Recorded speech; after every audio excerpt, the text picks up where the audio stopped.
So Matthew Sheahan, coming from Belleville, Ontario, Canada.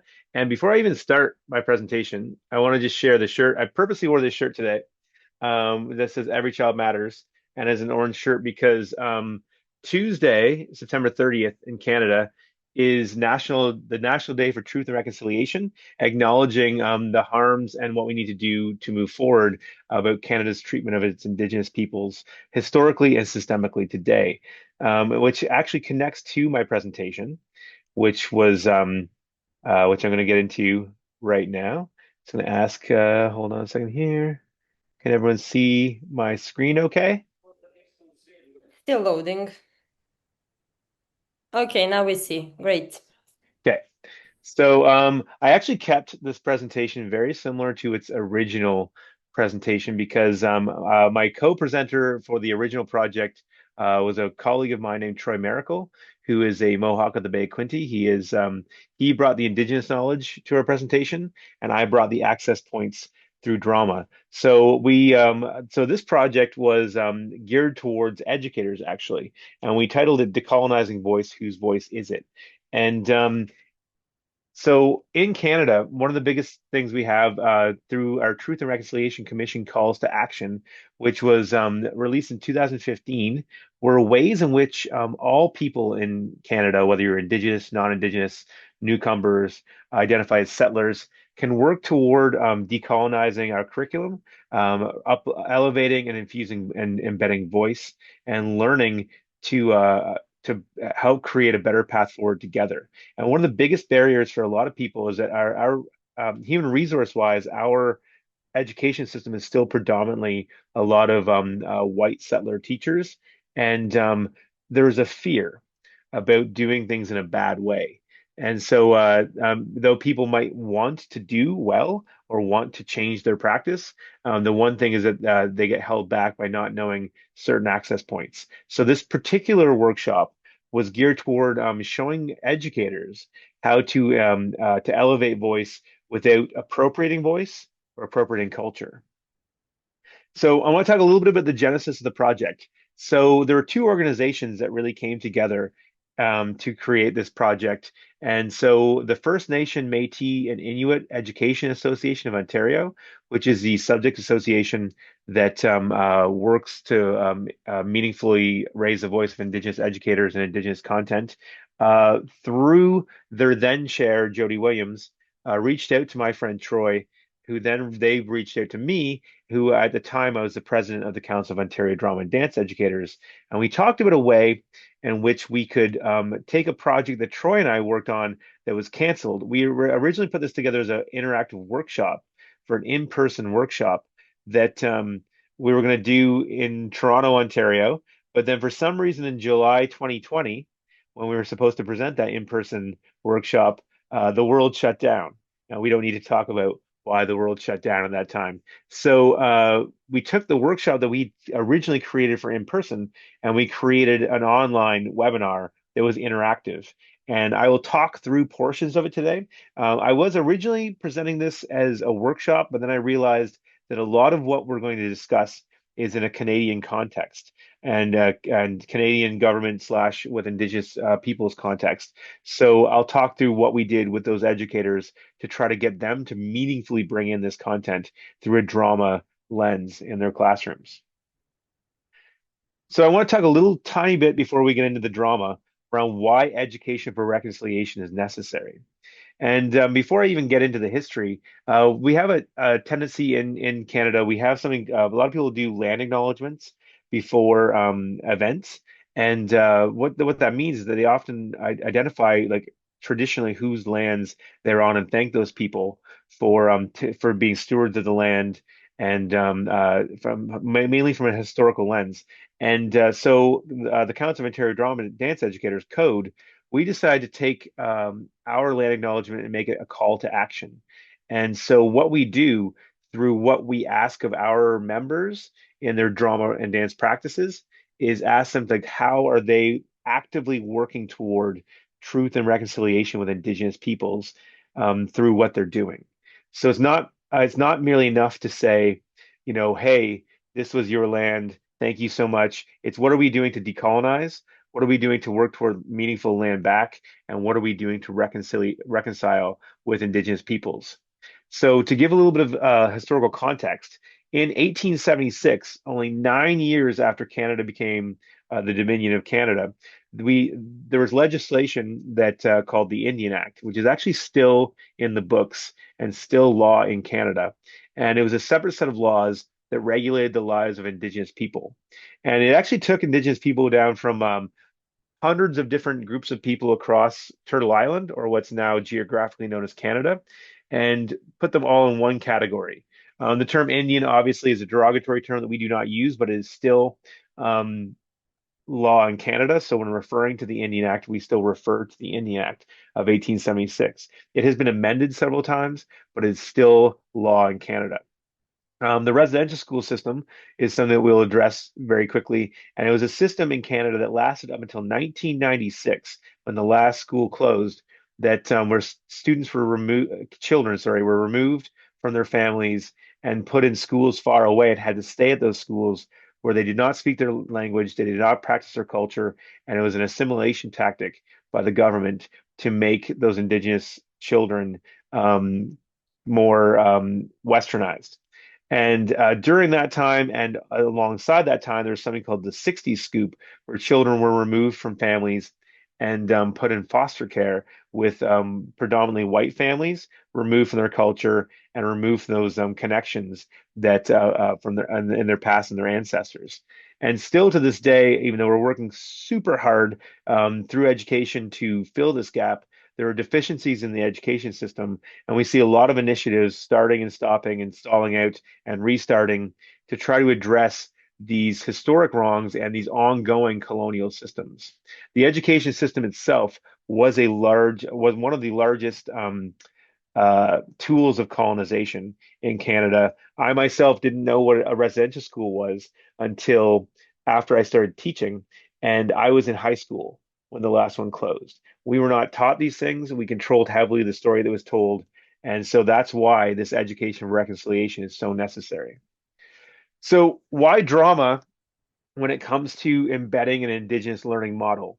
So, on the left-hand side of the screen, you'll see an Indigenous learning model that came about. It's one of many from our school board, the Hastings and Prince Edward District School Board, worked on with several Indigenous knowledge keepers, looking at how through a circular utilization of doing, visioning, feeling, understanding, we need to meet students in, like, their physical, their mental, their spiritual, and their intellectual parts of themselves, a really holistic approach to education. To the right is the creative process as it's represented on the code website. And as we all know, the creative process is ongoing. The process is what's most important. We are reflecting throughout the process. There's feedback. It's interconnected. It's not based on, like, one set standard. We have to go back. We have to circle back to the beginning. We have to go to we have to ask ourselves questions. We have to get feedback and incorporate that feedback. All these things are meeting are really conducive to, if you look at the two, you can see a lot of ways in which they connect. They're both circular, they both have multiple access points, and they both lead to a more holistic education. Critically, in our hearts and emotions, we're physical, and we're feeding that spirit. Spirit meaning not in a religious sense, but the spirit of all things and engaging with all things. So this is why drama is really integral to this decolonizing work. So, how do we run the workshop? So we started with Troy and I. We introduced ourselves. What do we do? Why we created the workshop? And this really came from, like, a place like in 2011 was the first time I met my friend Troy, and at that time I took over in my school as the department head of Arts and Indigenous Studies. And the biggest gap for me, I was a drama specialist. I'm a practitioner, not a researcher. And so that was not the area of growth most necessary for myself to support my department. It was the indigenous side of it. And so in those 14 years of working with Troy, going to work from knowledge keepers and from elders, and workshops, etc., I really infused into my practice, this no notion of embedding and infusing and elevating Indigenous voices throughout the curriculum that I interact with students, and became a really integral part of my practice, and it changed me profoundly. Then we went into what decolonization is and a brief lesson on Indigenous terminology and content as it applies in a, when I say Canadian framework, I mean like geographically, because those Indigenous nations exist across Canada and are very diverse and very different. Then we did drama exercises to incorporate Indigenous content and center voice in a good way, free from appropriation. And we talked about resources to support getting deeper into this work. So I would like to walk you through a little bit of what we did in this workshop. So what were some examples of the drama used in the workshop? So I love the fact that we got into a lot of Gusto Boal already, because this first activity is straight out of Theatre of the Oppressed and Augusta Boal. And what we had everyone do is I showed them these images, and I'll explain them a little bit from a Canadian context. But people who live who are working with us would have recognized these images for a variety of different reasons, and would be able to do the activity in a meaningful way. That's why I changed this to a presentation instead of a workshop, because there's some context that's missing. So what I did was I showed them first, like, I showed them a series of images and asked them to record the words that first popped into their head. And so this is in opposition to Bill C-45 in Canada. And we had a series of different protests happening at this time when I'm going to change my phrasing there. Land defending happening at that time uh, that was in deeply in the news. So that's why we chose this particular image. Then we went, I don't know why I'm not, oh, then we went to this image. And at the time, Justin Trudeau was Prime Minister of Canada, and Perry Bellegarde, who right here was the chief of the Assembly of First Nations in Canada. And so this, at the time, this made sense. And there were agreements being signed that were not necessarily being honored by the Canadian government. So everyone were writing down the words that popped in their head in the context, Canadian context. This here is, you've seen it a couple times already. It's one of my favorite paintings. It exists. It's called Wisdom of the Universe, and it's by a Métis artist named Christy Belcourt, and it's on display at the Art Gallery of Ontario in Toronto. And the painting is breathtaking. And as you can see, there's lots of ways that you can look at this painting and interpret it and react to it. And we're actually going to get into that a little bit later, about how you can use this content in a meaningful way with that appropriation of voice using this painting. This here was actually at that time in the news because this was a statue that was made of Sir John A. Macdonald, the first Prime Minister of Canada, that has since been removed. And this was in the town that I taught in, Picton, Ontario. And it was actually only set up in 2015, the same year that the Truth and Reconciliation Commission released their 94 calls to action, and was commemorating his a trial he worked on in Picton. But you see, the trial he worked on was defending himself for an assault charge, and it wasn't really something to be honored and treasured and remembered. It was put there very deliberately as an act of circumventing the story in a context that was different from what was happening with reconciliation with Indigenous people at that time. And the last one, this was actually during a land defending moment in British Columbia, which is on the other side of Canada from Ontario. There was a blockade on the train tracks in the Tyonega territory, and the OPP had raided that blockade. And this was shortly before we held this workshop. So everyone who was participating in the workshop online, the webinar, would have reacted in some way to that image. And so what do we do with that? And I've got active links here. Let's see if we can get there from here. Oh, geez, you know what? It's saying that site can't be reached. My bad. Hold on. We'll go right back there. So we used these images and the words that they created, and we talked about how students could use this to create image theater through Augusto Boal's Theatre of the Oppressed, and all the possibilities we could do in a really subjective interpretation of the words they picked through tableau, through movement, through whole group improvisation of movement throughout the space, and how this would embody our understanding of these images without appropriating the voice of those people who've historically been marginalized in a Canadian context.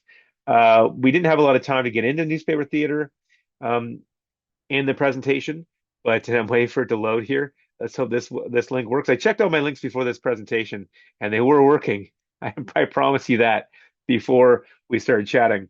It's just taking a little while to load there. But we talked about how in using newspaper stories about Indigenous peoples in Canada, um, in a Canadian context, there's so many ways we can explore those stories through newspaper theater. And actually, at one point in time with my own students, I used image theater and newspaper theater to explore a lot of different stories kind of mixed together to look at things in a different way. And we had people, we actually created a live gallery of stories and images that we brought other classes in to view what the students had created, and it was really meeting. Then we had a little Q&A afterwards, and actually the rich discussion that came out of that was something that stayed with everyone beyond that moment moving forward. So there's lots of different access points through the theater of the oppressed for creation, free from the stealing of voice, really at this moment. Why is this work important? And we're going to get more into some tactics and strategies in a second. As I said at the beginning of the presentation, one of the things that stops people from engaging in this type of work is a fear of getting things wrong. They don't want to appropriate voice. They don't want to appropriate culture. They don't know where to start. And looking at these different creative access points and provocations allows them a space to engage with Indigenous voice as a way to further the students' creations without having students who identify in a different way other than Indigenous taking on those Indigenous voices, which is so important. And it's work that we've been doing now for a very long time, and it continues. So one thing that we really emphasize, and I mentioned it a lot already, is that we're really trying to emphasize appreciation over appropriation. So it's like we also teach a lot of visual arts classes using Indigenous artwork as provocations for creation. So we use the Indigenous artwork to explore things like, identity and story. And then the students get to kind of use forms in their own style to tell their own story and explore their own identity. So we're using the artwork and appreciating what's happening without trying to recreate those particular styles that had been taken for so long and held down through colonization in this country. So I want to share with you very quickly a resource that we developed and are continuing to develop through code, and it's called In a Good Way. So I was lucky in its original inception in 2018 to work with our equity committee with multiple Indigenous educators, artists, and the First Nation Métis and Inuit Education Association of Ontario to create a document.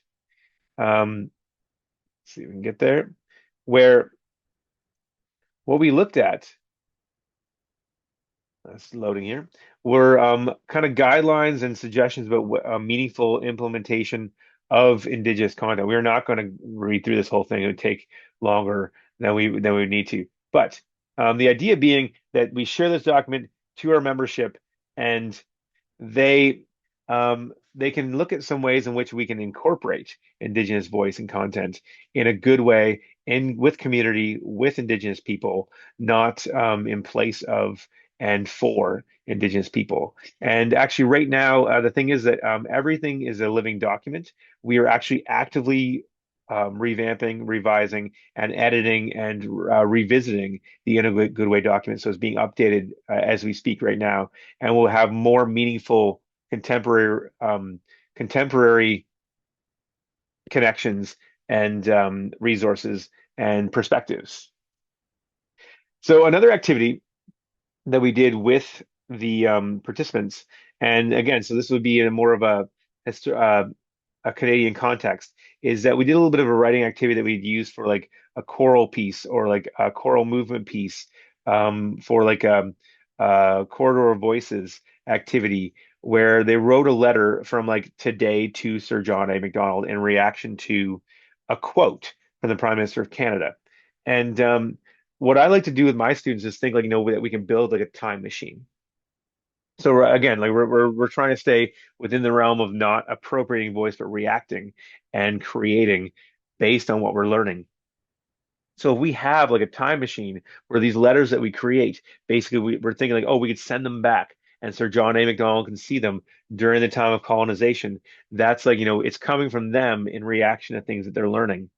And so I'm going to share with you a quote from Sir John A. Macdonald, and I want to there's some I don't want to say it's derogatory, but it's not also not respectful language used for from Sir John A. Macdonald toward Indigenous people. But this was spoken in Canadian Parliament in the 1800s. When the school is on the reserve, where Indigenous people were forced to live through the Indian Act, the child lives with his parents, who are savages, and though he may learn to read and write, his habits and training and mode of thought are Indian. He is simply a savage who can read and write. It has been strongly impressed upon myself as head of the department that Indian children should be withdrawn as much as possible from the parental influence, and the only way to do that would be to put them in central training industrial schools where they will acquire the habits and modes and thought of white men. So this was spoken in Canadian Parliament in the 1800s. And at this point in time, it's 2021. From that perspective, we were thinking, what could we write in response to this? But how wrong this type of thinking was, how wrong it was to refer to people with vibrant and complex and nuanced cultures and traditional governance systems, traditional technologies and ways of being that helped settlers survive and were appropriated by settlers when they moved to this country to refer to them in such a way, in this derogatory manner. And then we would use those letters and we'd mash them together like with different sentiments so that basically like how role creates separation by having like three or four people come together and take elements of each letter, like Dear Sir John A. or Dear John A. and then taking elements of their letters together and speaking them as one. They create a barrier and a safety barrier, and it becomes one voice speaking out about historical injustices and how we want to right these things now so we can move forward in a good way together.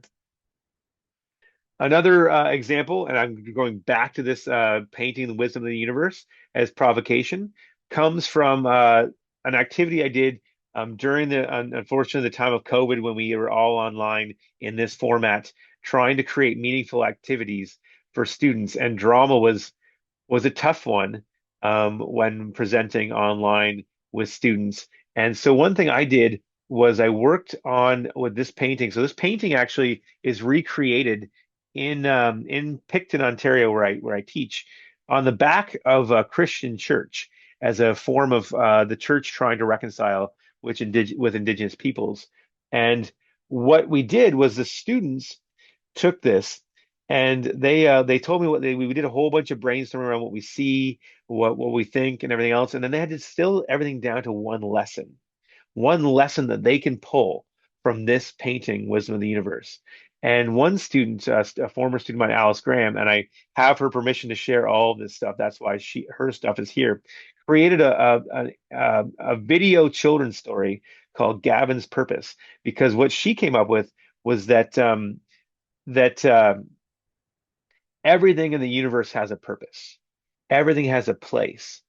And so everyone had the ability through a variety of different ways with partners or alone to use like, voice and character to create something geared towards children that would explore this teaching.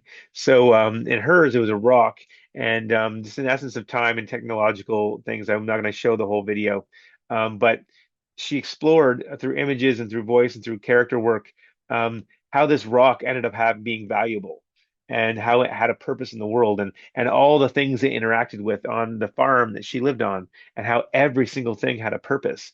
And so I share this with you as a way of like, this art that it comes from an indigenous artist, a Métis artist named Christy Belcourt, can be used by students. And they came up with all sorts of different types of themes and lessons that we can learn from the painting to create their own work. So we use the artwork as a provocation, and it exists on the Provocation Drama and Dance website.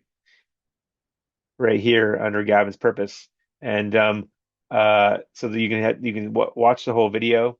There's a little teacher remarks from myself and Alice's bio. Hey, and a much younger me with more hair. And it's a really interesting way to embed that Indigenous voice. So one of the things, and this kind of goes in an international context as well, but in a Canadian context, one thing that we always try to emphasize when doing this work, and so I say in the international context this works too, because I know that colleagues of mine in other countries who I've had the pleasure of working with are working in partnership with Indigenous people in places where colonization has been an ongoing project, and working in partnership with Indigenous voices and with Indigenous people is super important. So I'm fortunate that my friend Troy works. I get to work with him on a daily basis, but I also have worked with quite a few people in in the the closest Indigenous community, Tyinega territory, with the Mohawks of the Bay of Quinte, because I have the privilege of being close by and being able to go and participate in some activities that happen there, meet people, learn from their stories, and bring them in to work with my students to the drama and everything else that we're going to do. Because they're still here, they're contemporary people, and we need to learn from those voices. Another thing that I like to do, strategy wise, that I taught through this workshop was using picture books as provocation for the drama that we're going to do. There is on the code website a resource around Not My Girl. Stolen Words is one that I've recently developed a workshop for them and running with educators all throughout my school board. But tons of really great children's books from Indigenous authors and artists telling their own story. And that's the most important part is that they're telling their own story. We're elevating those voices and infusing those voices, not replacing them with just our interpretation of those voices. Um, it was important for us in the work that we did through code to work in partnership with the First Nation Métis and Inuit Education Association of Ontario, because as they say, there's an old saying that the road to hell is paved with good intentions. And as much as good as your intentions are, if you're not working in partnership and in collaboration and alongside each other, then still only speaking for other people. So as I said before, I didn't think I'd use the whole 30 minutes, and we have 3.5 minutes left actually.